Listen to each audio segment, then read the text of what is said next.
Our economy, whether we're talking about the energy that's here now, the energy that could come. But the other piece that is a major part is the military installation component of our economy. It's very large. We all know that it rolls up close to 40%. And ensuring that we have our military bases here and functioning well, that last part, functioning well, is the right attitude to have. And I certainly know that in dealing with the issues with Eielson Air Force Base, and not to neglect Fort Wainwright, who's well represented here, but Eielson Air Force Base, we have a number of issues that the Air Force is coping with. It's all news, we all know about it, about what happens, but yet, both on the local level and working at the congressional level, it takes partnering to ensure that we make sure that Eielson is going to be here, and it's going to be here with either the current mission or, as we hope, future missions. But a lot of that depends on the cost of Eielson, and we're back to the cost of operating a base in the subarctic. Been doing that for years, but there's more and more focus, of course, on the budget. Which brings us back to what happens to our economy. We want to ensure that we stay strong, that we're able to make opportunities, whether it's the Jay Park expansion and those missions that can come to Eielson and Fort Wainwright and our other bases in the interior. But in the end, so much of this revolves around the cost of our energy, and each one of us here in the room is quite concerned about what the cost of energy is. So with that, I want to introduce Jim Dotson. I'll briefly say, as we all know, he's the president of the Fairbanks Economic Development Corporation, and those words, Fairbanks Economic Development, whether it's done by corporation or it's done by community, that's what we have to pay attention to. So we will hear some comments, and I hope there's very good questions coming for the Assistant Secretary of Defense, Sharon Burke, later after she makes her address. And again, I thank all of you for wanting to hear and wanting to ask questions. So again, Jim Dotson, if you would please come up. And a round of applause for him.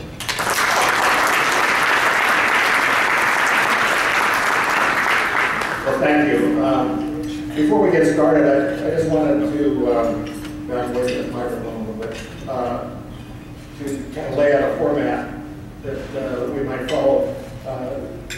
Assistant Secretary Burke is Assistant Secretary of the Department of Defense for Energy. And with that, after the discussion's done, after her talk, there's going to be time for questions. And we can open the questions up to the Senator and the Mayor.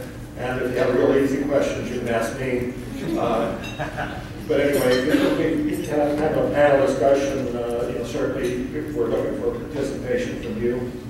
So I want to appreciate the Secretary being here. This morning, she talked at the university at a meeting hosted by Chancellor Rogers and Gwen Holdeman with ASAP, a great meeting. They talked about energy possibilities and the possibilities of the military and the community and the state working together to help us all lower our energy costs. And it's really important. We know how important it is in Fairbanks, where we're paying about $30 a million BTU for energy. And we look at our friends and neighbors closing their businesses and leaving our town. It's not acceptable, and it's our job to change that, to do a better job. Part of the solution is maintaining our basis, and it's my honor today to introduce Senator Mark Begich. Senator Begich has been instrumental in helping us keep Eielson. This has been a long project, but as of right now, it appears that we're going to have Eielson for at least another year and a half. But it's really only an opportunity for us, an opportunity to not only convince the Department of Defense and the Air Force that Eielson is the right place for them to be, but also for us to help them save money. Eielson is very strategically valuable to the military, but it's very expensive to operate. Lower energy costs is a step in the right direction. So Senator Begich, as I said, has been very instrumental in helping us get those 18 months. Senator Begich is a lifelong Alaskan, born in Anchorage, spent 10 years on the Anchorage Assembly, 6 years as Anchorage mayor. He was elected to the United States Senate in 2008 and has been a part of leadership in the United States Senate.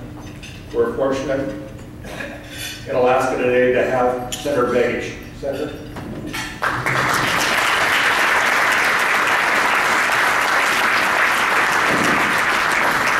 Thank you very much, Jim, and thank you for everything you do for the Economic Development Corporation and making the case. I will tell you, the fight for the F-16s couldn't happen just by us. I'm the test for your keynote speaker to get there. We go. Is that better? Is there a little less feedback? Good. Let me just say that you know, it's easy to talk to folks back in Washington about all the issues, but it's a lot easier when you have a community focused on what's important. And there was no question here through the Economic Development Corporation, through all the work that you all did as a community to really make the case of the F-16, but also the importance of Eielson from a strategic location. So thank you for what you did, and thank the community here. You guys did an incredible job. So we're going to, you know, the fight isn't over. We got a lot more to do, but the best, most important thing, we got a little breathing room, and that's important so we can make the case in the long term. Let me first also say, along with that, I want to thank all your Fairbanks delegation that's here. I see them all here except I thought I saw Pastor come in. Does he not sit with you guys anymore? I thought I saw him come floating through here, but these guys did an incredible job. And also unified and fighting the fight, and we should give them a round of applause for what they're doing for Fairbanks. Thank you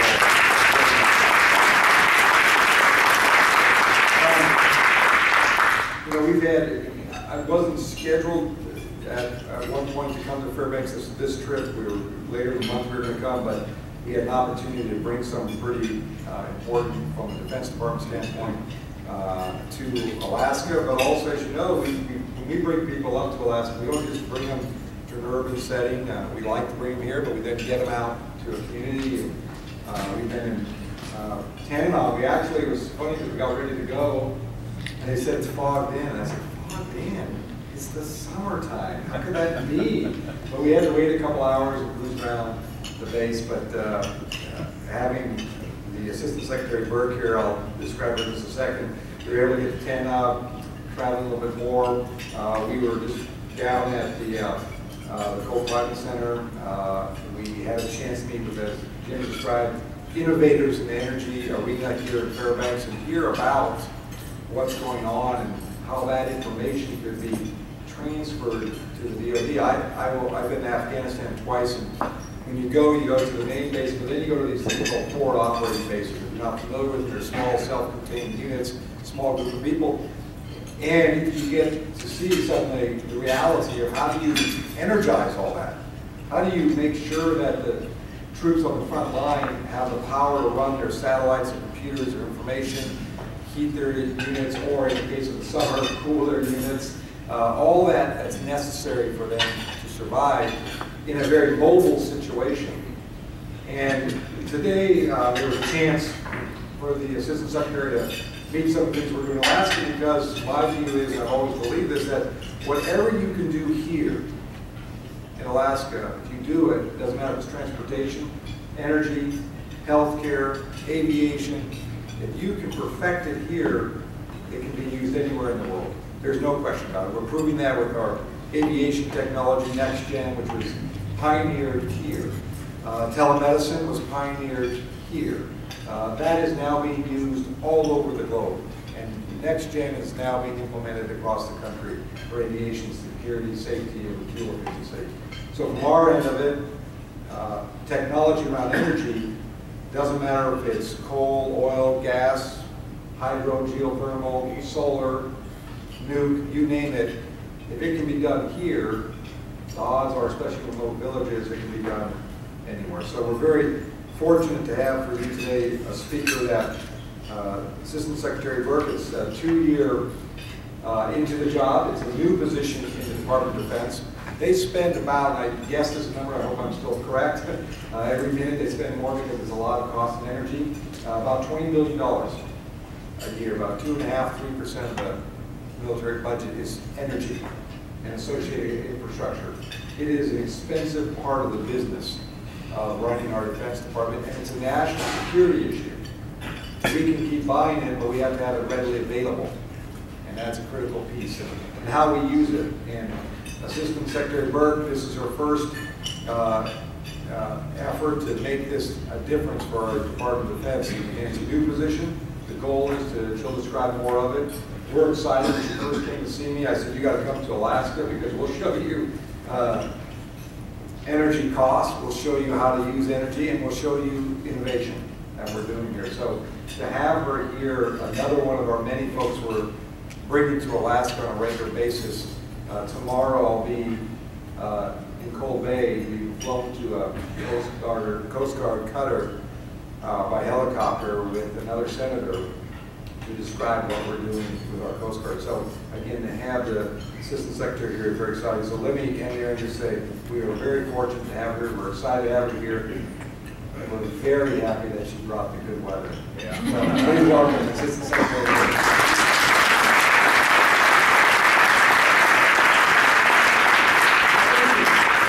Thank you all very much for the warm welcome, and to Senator Bennett for the introduction. Jim, thank you so much for hosting.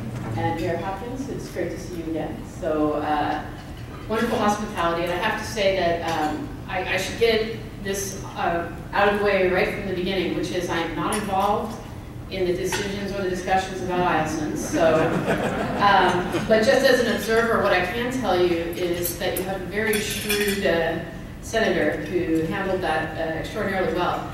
And I said to some of the folks who were fortunate enough to be with this morning that what's very nice about the senator is that it's a hard time in Washington. There's not a lot of stability going around. And what he shows is that you can be a decent and civil person and still be a very shrewd and canny politician too. So you're very lucky to be represented by someone like that, I must say. And again, I can assure you it is not all that common for someone from the executive branch to hand out a comment to another.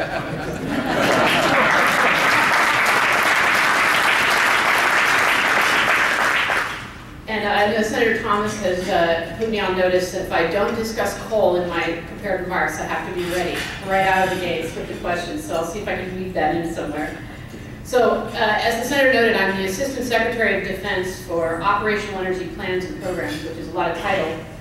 In my building, that the longer the title, the shorter the job sometimes. But in this case, I'm very lucky to have a great responsibility at the department. And as I said, it is a brand new position. And a lot of times when I'm trying to explain the significance of this job and why we created it, I do reach back to the Second World War quite a bit, because it is the last time that energy supplies for the military were very much tactical, operational, and strategic element of the war, and element of the outcome of the war. And I know that that's a good place to reach back to when you're in Alaska, because there's so much happened here strategically for the state, with the Bajor Highway being built by the military, and which I understand was, at the time, considered an extraordinary undertaking. You had skepticism that the Army would be able to build it, and I think we saw Paul Bunyan this morning. That guy was amazing. He was just a tower of oak of a man. Now, see, all his colleagues are laughing. Don't tell them that I said that. But when that's what you have in Alaska, thinking that the Army can build a highway like that was a skeptical thing, that the Army can do just about anything, and so they did it. But I think one of the elements of that time that was interesting to me too was that the Army also built a pipeline. So early on, even before Alaska was officially a state, the United States military recognized the strategic significance of this place, both for its location, for what it is for the territory, but also for its importance to national energy security and to military energy security. So that is part of the history here, and it's a good lead-in to what my office does. It illustrates the point that we have to harness these resources for our national and energy security, and that's what my job is all about. So what I want to talk to you about today is defense energy for defense, why we consider energy security for the defense mission, and where there are some similarities to energy security for Alaska, which is what Senator Begich was quick to convince me of, but then also the national energy security importance for the Department of Defense, and also the contribution that Alaska makes, and then more broadly what the future is for energy security and how this is something that all fits together for us too. So those are the three areas I want to go.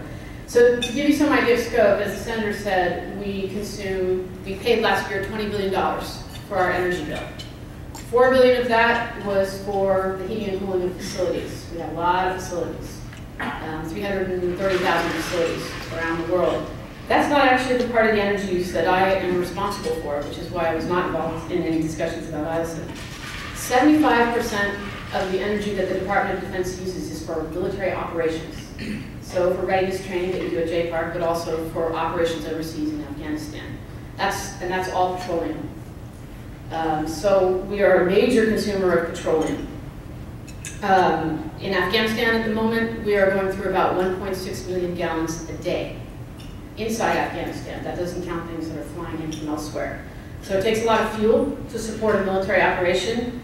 And what's important to know is that fuel doesn't just run the vehicles and the aircraft and the ships that are at sea nearby.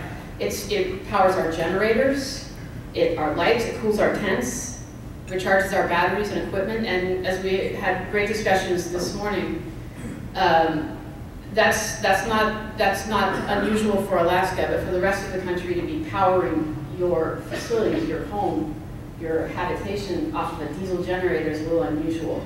But we're doing that every day in Afghanistan. That's how we get our power. But at the same time, it's also powering combat vehicles and ships that are doing operations around the world, and aircraft, which are some of our biggest users of fuel. And again, we do this back at home too, as part of our readiness training. So as I said, back in the Second World War, energy was a target. It was a strategic asset. It was part of the story of the war, who won and who lost. Well, in our operations in Iraq and Afghanistan today, that's still the case, in that getting fuel to the troops creates a vulnerability. And at times that's imposed a high cost on us in dollars and more to the point in lives. So what's different about that today is that we're in what the military calls asymmetric distributed operations, which basically means in the Second World War, generally we were behind our own front line. We were facing a similarly equipped military across their own front line, and that's how we fought. But now, there is no front line. Everyone's in the battlefield, everything is in the battlefield, including all of your supply lines. So when you're moving that much fuel around a battlefield, 1.6 million gallons a day, all of your fuel supplies are in the battlefield, so they're a target. And even the foe that we're facing in Afghanistan, which is a wide range of adversaries there, with not the most sophisticated weapons, but they are certainly able to target our supply lines. And so it's been a challenge for us. Now, your military is perfectly capable of defending its supply lines from any threat. But there's an opportunity cost to that. You have to put combat force protection on this. That means they're not doing other things. They do get shot at. They do hit IEDs. So if we can take some of the risk out, we have to do that. We have to do it for mission success, and we owe it to our men and women in uniform. And of course, what's different today too over World War II is we use a lot more fuel. Now, all that fuel gets us incredible capability. What we can do now is extraordinary, but it takes a lot of fuel, and that trend is up for us. We're taking more and more and more. So the top priority for the Department of Defense when it comes to our energy security is to reduce the amount of energy that we need in combat, or as we say, we want more fight for less fuel. So we need to improve our efficiency.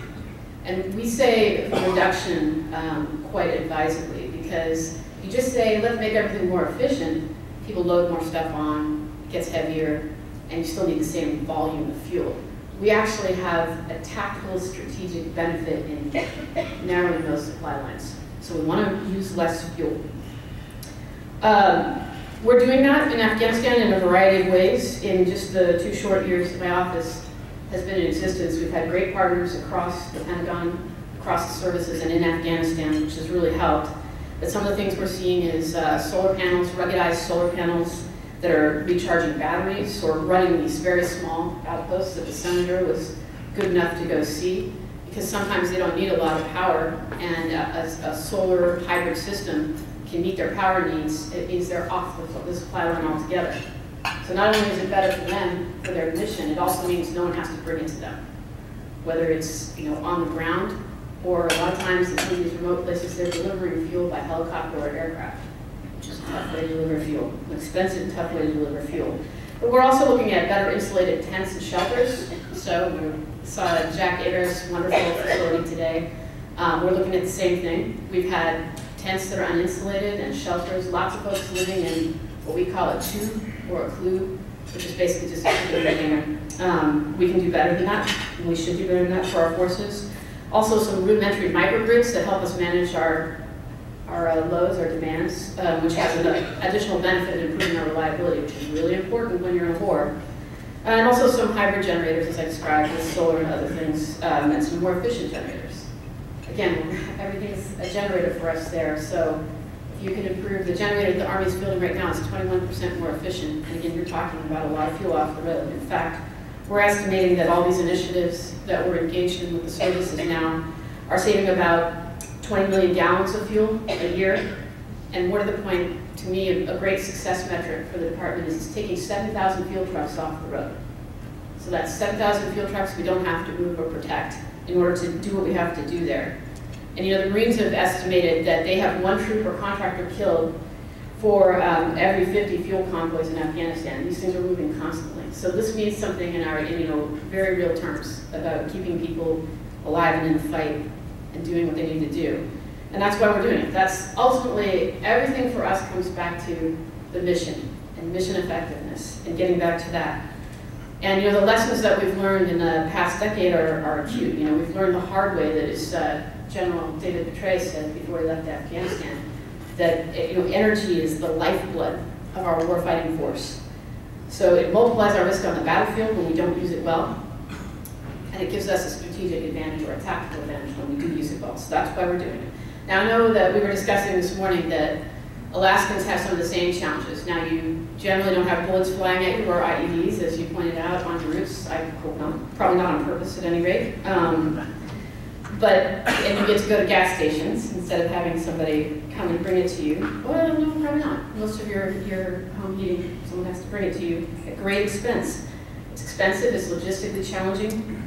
These are austere conditions, like the ones that we're in. And your power generation methods, again, bear some similarity. So the force for innovation here and the solutions that you're looking at have a remarkable similarity to both the challenges and the solutions that we're looking at for the Department of Defense. And certainly seeing Eielson yesterday with what they've got there. Well, start first with Tanana. That was fascinating for me because in a lot of ways that was like a contingency base. The remoteness of it, how difficult it is for them to get their supplies, and they're not standing still for that. They're innovating with a lot of help. So they've got wood-fired boilers, and they're improving the efficiency of their shelters, and they're making their own solution to this instead of just being passive in the face of it, and which is what we need to do. So they've reduced their dependence on heating oil. My understanding is by 30%, something like that, and that's real money. And this morning we saw the Cold Climate Housing Research Center and stopped by UAF and met with this roundtable of innovators. Maybe many of them are here.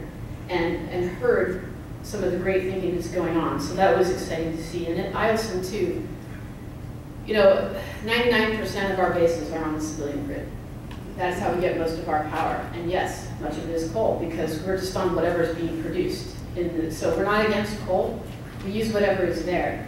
It's unusual in Alaska here that you have bases that have their own dedicated power generation. That's just not common anymore for us. So the expense of operating and maintaining, but I have to say, the modernization of those systems, the dedication of the people and their expertise was extraordinary. And they're operating a very good system, and also improving the reliability of the supply to the base, which is increasingly becoming a concern for us, which I can get into more if you like. So what I've seen and heard since I've been here, I can tell you now that some of our troops in Afghanistan would really benefit from certainly some of the things we saw this morning, at Jack Aber's place and of the conversations we've had. So I think that there is a tie there, and we will be looking to work with the Department of Interior in this new memorandum of understanding that we have to see if there are ways that we can take some of the lessons that we've learned, some of the solutions that have worked for us, and translate it over, and that what I hope is we can get a two-way traffic in that, because we need your solutions too. And we're looking at a variety of ways that we can tap better innovations like this from small innovators. Again, we can talk about that more if you like. So, I'm well aware, much of my focus is at that level, is how do we actually improve the capabilities in the hands of our troops. But I'm well aware that Alaska isn't just about energy efficiency, as important as that is, as central as it is, or even about renewables, as central as that is. And that's the second topic I want to talk about today, which is the nation's energy security. As I said, it takes a great deal of oil to support a military mission. So in the current budget process, we budget in 5-year increments. We're requesting $52 billion worth of oil. So we are very dependent on oil. We love oil. We want solutions that fit our missions and give them a lot of advantages, but we are the single largest consumer as an institution of oil probably on the earth, certainly in this country. If we were a nation, in fact, we would be consuming more oil than 2/3 of the other nations on earth. So we are an extremely significant consumer. Now, on the other hand, I think a lot of people get excited about that and about the ways in which we can be a catalyst, or that defense can be a catalyst for change. And we can be, and we should be. It's part of our obligation as a public institution. But on the other hand, we only account for 2% of total national consumption of petroleum. So if the country is going to do better on this, 98% of the other consumption has to come along and help us. So, as I said, for us there are a lot of risks that come along with using that much fuel. And on the other hand, we're going to be using it for many decades to come. And the majority of the world's oil comes from a handful of key states. I'm not talking about states in this country, I'm talking about countries.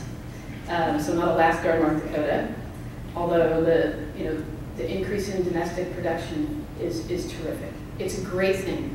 It's going to be great for our economy, great for jobs. It's a very exciting development, but it's not going to change some of the basic global market dynamics, because we don't think so.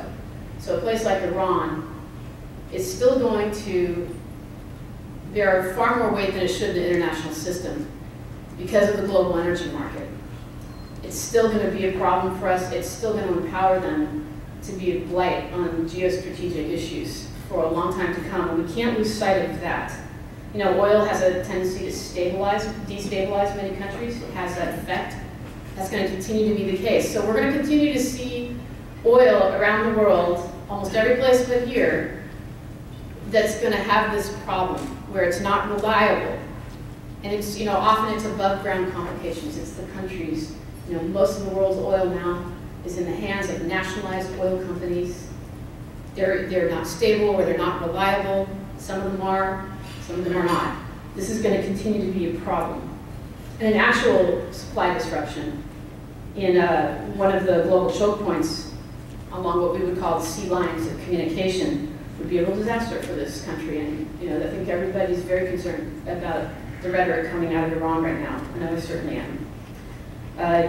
50% of all the world's fuel is moved through just a few choke points, and I think through your own strait here, weather may be your adversary, but Strait of Hormuz, you've got Iran, a very narrow strait there, and openly threatening to close the strait, which would be 17% of the world's oil supply. We've never had a disruption on that scale, never. All past disruptions we've had in oil supplies, there's been spare capacity. Strait of Malacca is another one. These are places where we're very worried about the countries that are in the region and what their intentions are. Of course, the other challenge comes from increasing demand. By 2035, the world's population is expected to grow to about 8.5 million people. And that population growth, we forecast, is going to increase demand for petroleum by 35%, which is a very big jump. China, India, you're seeing increases of 80 to 100% in that time frame in how much fuel they use. And that's not bad news. That's hundreds of millions of people coming out of poverty. That's what their increase in oil and for energy is going to give them. But it is going to put a lot of pressure on global markets. And right now, in the near to midterm, until we get new supplies online here in Alaska and elsewhere, there's going to be very little spare capacity in the world. So this is a tough time in global energy security. There's a lot of risks. There's going to continue to be a lot of volatility, and that's something that we are very concerned about. And I think one of the things that certainly attracted me back to the government, there were two things, and I can tell you the other, but one is that President Obama came in with this all of the above strategy, which is we have to have all our options on the table. There is not going to be a single solution or a single answer. We have to be able to do everything in order to address this situation. I mean, every president for 50 years has tried to solve the energy security problem. Every president has said they're going to get us off of foreign oil. And while our security, our dependence is declining, which is a terrific thing, and rather significantly, we're still going to be a prisoner of this global oil market. So this has proven to be a little bit elusive. And I think all of the above strategy, to me, means that we have to keep our oil and gas legacy economy strong, because our prosperity depends on it. Global prosperity depends on it. It's not an option.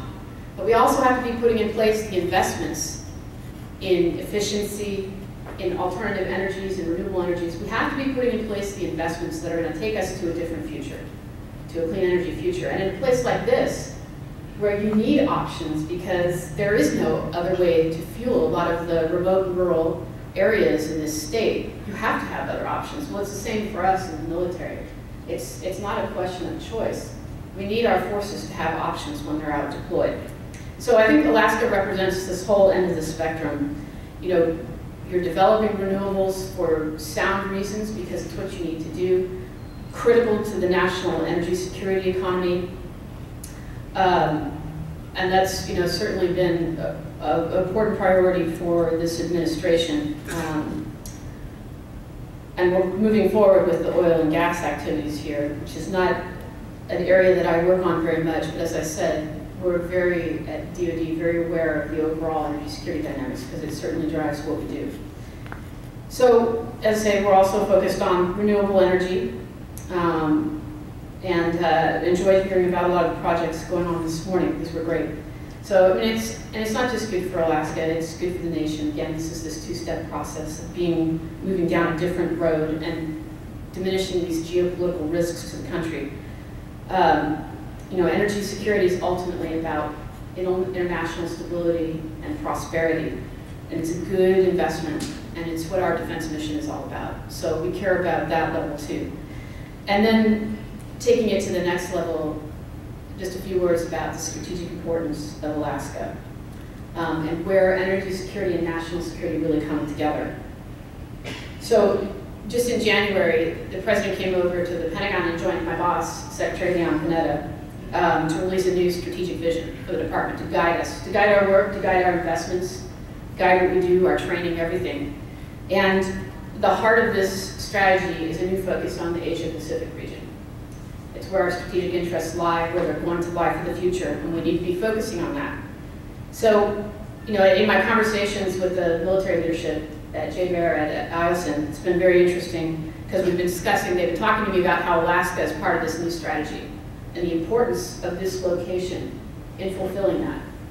Because we do have to make some decisions and some choices about how to support this new strategic vision. And it was terrific to listen to them and their view for how this place is going to contribute to that and how well positioned you are for deterrence and for combat missions and to support a wide range of efforts. So now the new strategy also means that the energy security concerns we've seen in our current operations, and it may sound like those won't translate, right? That a ground war in a place like Afghanistan, you know, could there be a worse place to be in a landlocked country in the middle of nowhere where we're using Russian fuel right now through very few choke points. It may sound like that doesn't translate to the Asia Pacific, but it does. We need to take the lessons that we've learned, both because we've got to be ready for a range of missions. This is part of our strategic outlook. We have to be ready for humanitarian and disaster relief missions. We have to be ready for deterrence. We have to be ready for everything that's coming because it's a very complicated security environment. And we have to be ready to be able to push military forces for all those reasons long distances. And when you're talking about putting that much energy in play for that much distance, you've got to get the consumption down. And doing that is not an easy thing for us at the department, because it means you have to get into how we do business, how we plan. You know, we do all this wargaming that helps us decide where our strategic priorities are. And then we develop requirements. What do I need in order to be able to do that? And then we go through a whole lengthy acquisition process, at times very lengthy. You've got to bring these energy security concerns and getting a more robust force for our Asia Pacific mission into all of those places. And this is about the future and planning for the future. So I think what's been great to be here is to see how Alaska plays into all of that, into the national security vision that we have for the future, into the energy security vision we have for the future. And of course, as the ice cover recedes in the Arctic, you're going to be talking about whole new shipping lanes going through. That's going to be a big part of that strategic laydown as well. This is all part of the future that we're looking at, and it's been great to see it here. Just to close, and I'm happy to get into conversation, but of course, as those sea lines open up and the ice is retreating, we've got other problems. And I don't do climate change in my office. I focus on military capabilities. And I know it can be a divisive issue, but I have to say again, I think the attitude I've seen here about that you have to adapt. It's not different for us. One of our big signature planning documents, the Quadrennial Defense Review, said that the department has to start taking climate change into account. We are doing that because we have a lot of coastal bases, a lot of bases that are in desert climates where we're already seeing changes that we have to adapt to. We just have to. That's the way it is. We're also seeing it's affecting our missions. We have to be ready for more disaster and humanitarian relief missions here in our own country and all over the world. That's just a fact. That's empirical. So I think when it comes to climate change for us, I think other people have the luxury of being dogmatic on the subject, and we're pragmatic about it. And I see that that's the case here too. People are very matter-of-fact and pragmatic about adapting to the changes that we have. So, that's part of what the Secretary is calling for. We need a more agile, lethal, adaptable military force. It's what we have to have because it's a complex global security environment. If we're going to keep our country safe and prosperous, we need every strategic advantage we can get. And that means new and diverse capabilities. And Alaska is essential to all of this, from new sources of energy, power our military, traditional sources of energy, to the military ranges where we're testing our equipment. And the 20,000 members of the United States Armed Forces who are stationed here, many of whom do go, deploy, and support. I think you just have a Stryker brigade that just came back. We'll meet with some of those folks later today, actually, which is always the best part of my job, for sure. So it's an important mission, which I think, I've heard a lot since I've been here from military members, what a great community this is, and that you all are very supportive of them. And I have to say that as someone who works every day with these folks, that it means a lot to me to hear that you support our military members and that they feel welcome here. And that's an important asset for them. So I want to thank all of you for what you do for the armed forces and for being here today. And I'm happy to take a few questions.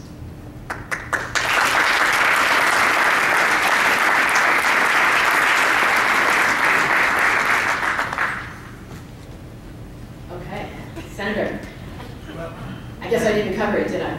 Well, you got pretty close, but it brought up another question. Yes, sir. First of all, thank you for being here, and I appreciate when somebody comes to Appreciate when somebody comes to the state of Alaska to take a look at things. I always gives me a little better feeling that they're going to understand what it is. And then the reason the question arose regarding the use of coal was there's been indication that the administration has put pressure on the Department of Defense to get away from coal burning. And I found it interesting, not only your answer, but the statistic that you used. I'd like you to repeat that again about the amount of facilities that are supplied by other, off-site, private, I'm assuming, power as well as other generation and heat and that type of thing. Because we also had concerns when we talked about our own situation here with the pipeline coming through the interior of Alaska, which route would it take, and there were concerns voiced to us in the interior that, well, the bases would not want to be reliant on gas was the situation at that point in time, that they would not want to have gas-powered facilities that were feeding them. So they would want to remain somewhat independent, thereby keeping their own facilities. And that kind of ties into the 98% or whatever you said was the number. So anyhow, I just wanted to, maybe a couple of comments regarding that, if you would, please. I think, first of all, I do have to demur a little bit because I'm not in charge of facilities, and it's hard for me to answer detailed questions without possibly being wrong, which would be a disservice to my colleagues that do that issue. But what I would say is that yes, 99% of our bases are on the civilian grid. So they're getting their power from outside. Now there are some bases that may have power generation inside the fence line, but they generally don't own and operate it. The local utility owns and operates it. So Tyndall Air Force Base, China Lake in California has a very large geothermal plant on its base, but they don't own and operate it. So it feeds into the civilian grid. So it is unusual at this point for the base to actually own and operate its own power plant. So I can't speak for the Air Force as far as whether or not they're willing to go to natural gas, but it would be extraordinary to me that any defense official would not be interested in going to natural gas. And I certainly heard from the senator and then also from Jim how important that is to this area and their commitment to getting that here. And it's hard for me to believe that that would not be of interest to the base, particularly even if whether they were going to go to a civilian utility. My understanding is their boilers there could go either way as far as what they burn. So it's a different problem, interestingly enough, which is we get concerned about the security of our supply. It's ironic, as we were discussing, because now, of course, a lot of these bases were directly supporting military missions overseas out of bases in the United States. They're flying unmanned systems, for example, in Afghanistan. So their electricity is a weapon. It's in the fight. So we do have to take steps to better protect those supplies, which is an interesting wrinkle in the debate that's going on. But for all of us, our budget's coming down, and we are all going to be making hard choices. So I'm not aware of any pressure for the department to get off of coal. I have never heard anything like that. That would be impossible for us, since most of our power is coming from the civilian grid. We just use whatever they're burning. So I'm not aware of that. I can't comment on it, except to say that, again, the president's strategy is that you need all options on the table. So. Yes, Madam Secretary, if I could. Coal is a very important part of Alaska, primarily because we have the largest coal supply in the world, and we have a coal mine that has never missed a coal contract in its entire history. And our bases have been fueled. We have the cheapest energy cost probably in the world at $3.50 for a million BTUs for coal. And would you consider making coal even better? I would like to see your plants and our plants run with no smokestack. So if we would invest the same type of energy in doing that, I think we would be far better off. And coal is easily transported, it's easily handled. If you spill it, you can shovel it back up. I'm telling you, coal has a very important part in America's energy future. And it has a very important part in Alaska's energy future, and a very important part in the military's future. You can transport it easily, you can take it anywhere. And it's easily handled. We need to get better at doing it. And we need your help, and we would like a commitment from you that you would be helpful in small units that can run anywhere, that can be deployed. You take a container of fuel out there, you know exactly how much it's going to take care of. And we try those experiments here right now, and we get your smokestack so you lead the parade. You will be smokestack free by 2023. We need your commitment to help us do that. And natural gas will come, but it'll never be as cheap as coal unless we're going to give it away. And I don't think that's going to happen. Do I want natural gas? Absolutely. But coal is a damn good fuel, and we need to use it before we lose it. So for the part of the energy firm that I do, we're talking about deployments overseas, and we fuel where we fight. So we get to fuel as close to the fight as we can for all kinds of reasons, for tactical reasons, for security of the supply. Gas is not going to work for us for those locations for all kinds of reasons. We can't always get it.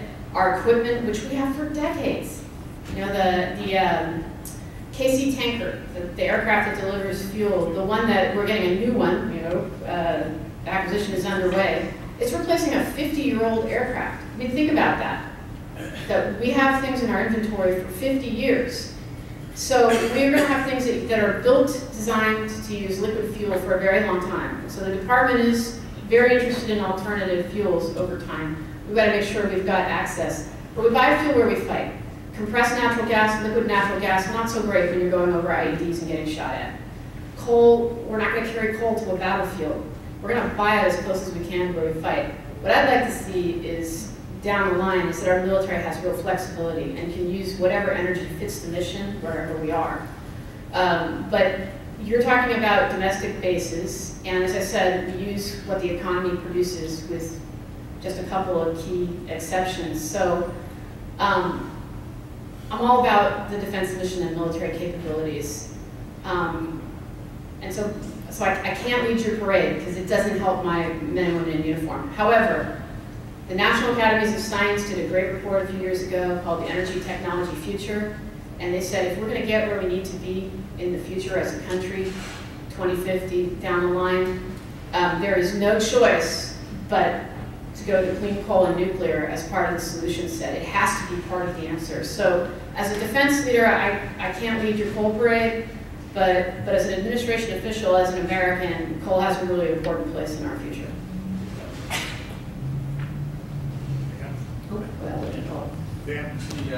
Thank you, and thank you for that comment on nuclear, which was my question. A number of our small communities, and remote operations like mines need a 0.5 megawatt to 10 megawatts, and the small nuclear battery or nuclear generator is something that they're considering. How does that fit into the DoD's plans? Thank you. There's a lot of interest. The Department of Energy has approached us about possibly siting a small modular reactor on a military base. And I think there's a lot of interest in that, and we're looking into it. One of the problems is going to be cost for us. I know you're talking about much smaller and more modular. Again, as I say, I think all options have to be on the table. We have to be able to operate wherever we are, and I think we need to be open to any solution that's going to allow us to do that. Just as a mother of 2 little boys, now they're not old enough to be in the armed forces, but you never know. One of these days, not as an energy official who understands the science and engineering behind these things, I'm not going to be all that excited about deploying my sons next to a nuclear reactor in a combat situation. So I think we have to make sure that it's appropriate for the use that we would have. But I think we do need to look at that. And DARPA did have a project on small modular reactors that they were looking at. So it's certainly in our, we're certainly interested both in terms of domestic capacity and potentially future military deployments. Thank you very much for coming. I'm not sure that you will be able to answer this. You've indicated that you're not really in charge of installations. Nevertheless, Federal Energy Management Program guidelines require installations to get a portion of their energy needs from renewable resources. And Fort Greely has been looking at switching out some older boilers for biomass burners for a couple of years. And when that process began, Siemens Company was the designated driver, I guess, to do a feasibility study. We since have heard that Siemens is proposing their own plan. My question is, if Siemens is proposing their own plan, it seems illogical to assume that they'll be able to provide an unbiased evaluation or feasibility study. They're obviously going to be looking at the economic benefit to them, not so much the economic benefit to the area, which is one of the requirements of the Federal Energy Management Program. Are you aware, can you comment on whether DoD will require an unbiased evaluation of that before that facility goes forward? I'm not familiar with that specific project, and it looks like I'm judging from body language what the senator is. So Let me say this, that one, we'll follow up, but two, the way Siemens sometimes does these projects, they do an analysis. I remember when I was mayor of Acres, they did this for us. They do a cost analysis, basically a payback schedule on the development of their project. Because some of the requirement is you have to meet a certain amount of money per year, you have to put the capital in, and then there's a payback. And the idea there is that the capital investment by, in this case, the Defense Department, is limited or nil, and it's paid back through the potential savings on it. That's usually how Siemens does their projects like that. I'm guessing, but we'll double check this, but that's usually, so it's not really a plan, it's how they're gonna make it work for the Defense Department's requirements. That basically what they're probably telling us, we don't wanna pay for any capital expenditure, so how are you gonna do it on savings that we can calculate in to take care of the capital? So, but we'll double check this, but that's how I know Siemens usually does these projects. And I'll check with my colleague and we'll get the information to the Senator team. Other questions? Yes, I'm with Alaska Burner Research and Development, and what I'm questioning is, do you have initiatives set aside towards small innovation projects that show extreme potential? I mean, we're sitting here right now developing a burner that the state alone estimates will save them $100 million a year if we're done correctly. Okay. Yes, we're underfunded, but quiet, we're coming out of the box now due to several other reasons. But we need to know what the DOD is putting forward within your department to bring these sort of innovations and initiatives forward. Well, a couple of different answers for that. My website is energy.defense.gov, and we push every announcement as well as where the funding opportunities are out to the website and also to the Facebook page. So that's one place where you can go to find out what's going on in defense energy. For what I do, if you've got something that's going to have a military benefit and give us a capability, you know, we talk about payback in our facilities. The payback for most of the energy we use is in military capabilities and mission effectiveness. So if you've got something that's going to help with that, then we're interested in a variety of ways to get engaged. But if you just want my money to support your project, I'm not the right person to come to. As much as I love energy innovation and have talked to some very exciting people since I've been here, I'm about the defense mission. So among other things, we do have small business innovation grants that is a very successful program for the department. And again, on our website, we have a link to how you find them. That's been a very good way, and that transitions well, by the way. On my site, I also have a couple of open funding opportunities. One that's with the Army, where their test site is outside of Boston, where if you've got efficient shelters, for example, or better generators, you can demonstrate your equipment, they'll meter it, and they may actually add it into Army procurement, which is a lot of procurement. So things like that. Also, my office does fund we have a small fund of our own, small by DoD standards. It's about $20 million a year. We do fund some innovation in this area through the military departments. You know, they're the performers and they're the ones that aggregate people like you. That call for proposals is going out soon, and this year we're doing something a little different, and I'm sort of giving you a preview, which it's not out yet, so don't tell anybody. What we're going to ask them to do is form a consortium so that companies can come and join this consortium, and there'll be a contract mechanism at the heart of it that's a little easier than the normal contracting processes for the Department of Defense.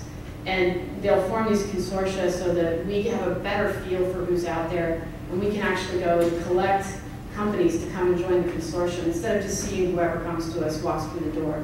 We'll have a place for people to come to register and to respond to the kinds of things we're looking for, and then there'll be a contract mechanism that makes it easier for us to do business. So that should be coming out, well, as we discussed this morning. It depends on when the Congress passes our budget, but we're hoping that as soon as the budget is passed, we'll be able to make this announcement and form that consortium. So we're aware it's hard to do business with us, and that's certainly not desirable. We really want to be able, especially, you know, we're not an energy agency, we're not an energy business, so we don't really have strong traditional outreach to energy innovators, and we need to improve that. So we're looking for a couple of new tools to do that. So hopefully you'll look at our site, and if there's a match there, that would be terrific.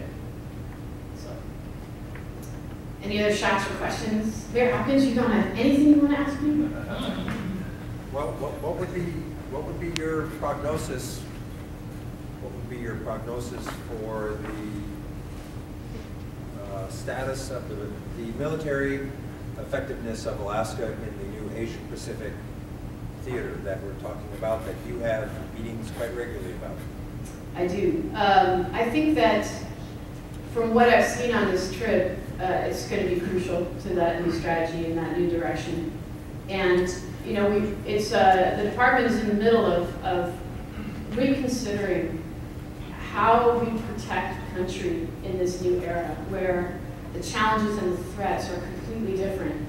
And you know, there's new concepts being floated, like air-sea battle is one of the catchphrases you'll hear, where it's going to be difficult to execute these defense strategies from such a long standoff position. So from what I've seen, I think that this is going to be a very important location for supporting that strategy. And again, it's not all about deterrence and defense, although that's, you know, the heart of our mission. We also do have to do a lot of humanitarian and disaster relief, and more these days. And so that's also, a lot of that's in the Asia Pacific region. So I think all of that, and as well as monitoring, surveillance, deterrence, missile defense, all those things, this is going to be a very important location.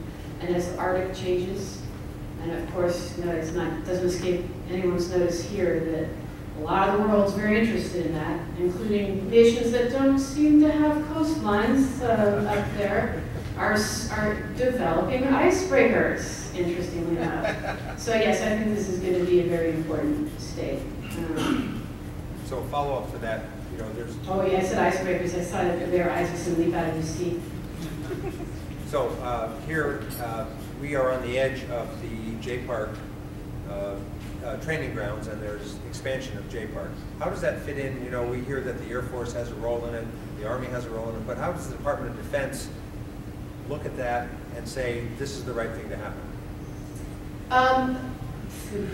I'm not directly involved in decisions about training ranges, so I can't answer that question except to say, like most of our processes, it's not easy, but it's going to come into readiness, and it's going to depend on capabilities that we're training, availability of the space to do certain kinds of training missions. But you know, those are all costs of the infrastructure. All those things are going to add up, I think. But I'm not involved in those discussions, so I couldn't say with more expertise. Can I give you But you are. Yeah. I'll give you a quick... One of the things they look for, which is becoming a big problem nationwide, is airspace, uninterrupted airspace. And where they're testing throughout the country, maybe aircraft, or they're training, or unmanned aircraft, the communities are restricting this use of airspace more and more, or it's too close to residential area, or as we saw 2-3 years ago, the crash that occurred on the East Coast with a plane that was in training right into a neighborhood. So what Alaska has that no one else has is first the size of the uninterrupted airspace availability here, the ground space we have, the soon-to-be rail access, the military bases and operations nearby, and a community that likes them. That's the combo that more and more folks in the military leadership are looking for, because they are finding it more difficult to find the airspace and ground space that doesn't have encroachment issues. And Alaska has a unique set of those that are going to make J-Park a asset beyond belief. And I will tell you, every commander, every colonel, every general, you put the stripes on them that come through here, they use and fly J-Park, and then end up in the Pentagon in some role, always say there is no better airspace than what's here in Alaska. And that is a critical thing for us to talk about on a regular basis back in DC. But the more of those folks that come up here, I'm going to tell you, they see it, they feel it, they touch it, and it becomes real. And it's, I mean, down in the lower 48, I sit with my colleagues from other states, and they are battling the Pentagon for limiting. They want to limit airspace. They want them out of these areas. And ours is kind of the reverse. We want the military as our partners here. So it's a different relationship that we're starting to see compared to the lower 48. See, I'm getting the hook, but I just want to say in closing that how much I appreciated Senator Begich's support and his staff. He has an excellent staff, as I'm sure you're all aware, for showing me all the terrific things I've seen, and it's very helpful for our work. And I think we'll be able to find some good partnerships in there. And I also have really enjoyed meeting local leaders. You have quite a lot of political talent here locally.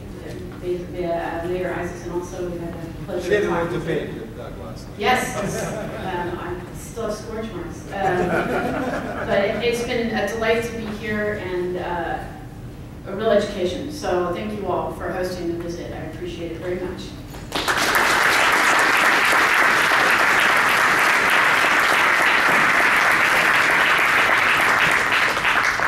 Assistant Secretary, I want you to know that you're not getting the hug from Alaska. You're welcome back here anytime. and I want to thank you, Senator Begich, for bringing this Secretary to talk to us. Much appreciated as always. And thank everybody for coming. So with that, we'll call it closed.